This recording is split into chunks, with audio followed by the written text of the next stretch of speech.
The most recent run of the MTH Premier Line Shays released in early 2024. So now that I've had some time, welcome to the long-term review.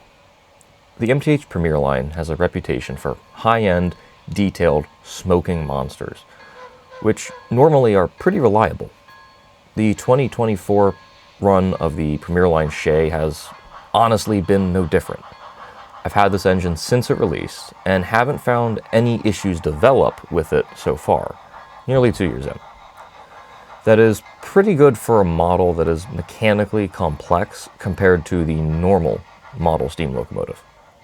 The motor drives the drive shaft, which drives the wheels, so there's a lot more functional gearing here than a normal model. Smoke, sounds, looks, operations, all held up very well.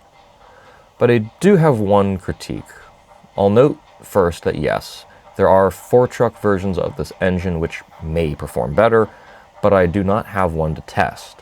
So these engines do struggle more than I would expect over switches. On my old layout, I had some issues with switches, particularly when the switch was not lined for straight rail. I didn't really notice it at first, as I wasn't operating slow enough for the issue to come up. But after about a year, I had tried to run slowly over the switches in diverging alignments at very low, sub 5 scale mile per hour speeds. It stalled, almost every time.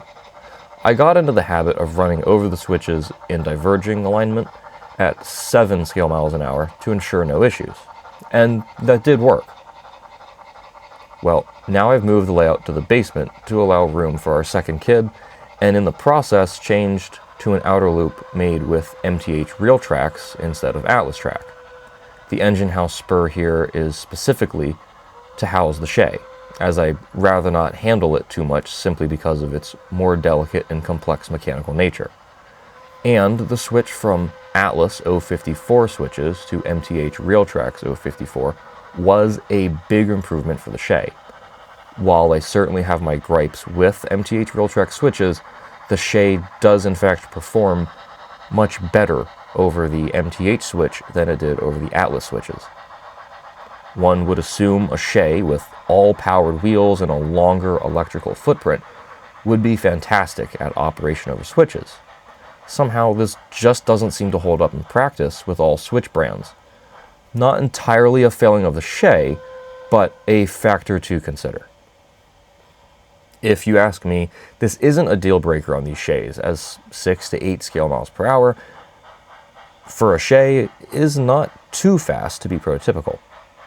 But if I were operating a logging layout with lots of switchbacks and a couple of yards, yes, I could see this becoming a real nuisance.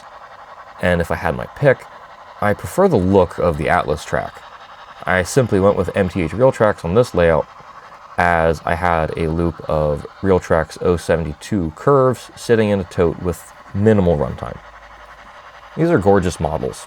In my opinion, the finest looking and sounding O-scale Shays ever made.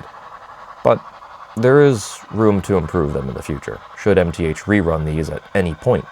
If MTH does so, I do hope the promise of accurate 6-beat exhaust off of a Shay is finally honored.